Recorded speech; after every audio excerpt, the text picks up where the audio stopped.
Hi guys, latest update po muna tayo ngayon. Alas Pilipinas men, sasabak ngayong araw, December 18, 2025 sa semifinals kalaban ang Thailand.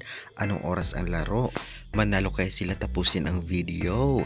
Trending na girl talaga namang nakitaan ng anik-anik niya, nagpaliwanag na ano kayang sinabi. OMG latest na maalam na nga ang isa sa naging Choco Mucho players at F2 players ating pag-usapan. At syempre, game result ng laban nga ni Pons at CC. Pasok ba sila sa finals? Ating alamin. Kaya bago ang lahat guys, please naman huwag niyong kalimutan mag-like, comment, and subscribe, and pa-hit the notification bell for more Philippines valuable updates. Maraming salamat sa support, subscribe na. Well, magaganap na ngayong araw ang semifinals at syempre pag-usapan natin ang magiging laban ng Alas Pilipinas Men's dahil makakaharap nila ang Thailand 6:30 PM ngayong araw. Grabe, napakalakas ng Thailand kaya kailangan nilang manalo para pasok sila sa finals or championship round.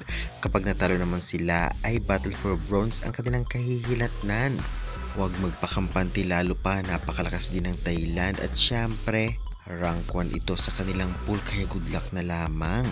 Sa tingin nyo guys, kayanin-kaya ng Pilipinas ang Thailand? Pa-comment ka dyan sa baba. Samantalang na maalam na nga, rest in peace kay Cindy Imbo, ang dating players ng Choco Mucho at F2 na talaga namang na maalam na at sumakabilang buhay na. Kaya condolences na lamang sa family and friends. Samantalang nag-post na rin at nagpaliwanag na rin itong nga si Jasmine, ang isa sa trending talagang pinag-usapan nung laban nga ng Alas versus Indonesia kung saan nakitaan ito ng bagay na hindi dapat makita. Well, sabi niya nga ay talagang may nipple pad talaga siya at hindi niya naman yung sinasadyang makitaan siya sa laban ng Alas Pilipinas Men's sa live mismo. Kaya naman syempre, anong say nyo about dito guys? Pa-comment nga dyan sa baba. Samantalang ito naman ang result ng beach volleyball kung saan itong si Pons ay natalo ng Thailand at syempre kahit ito pang isa nating duo ay natalo rin ng Thailand. Grabe, pero pasok sila sa semis at non-bearing nga o no-bearing ang game nila.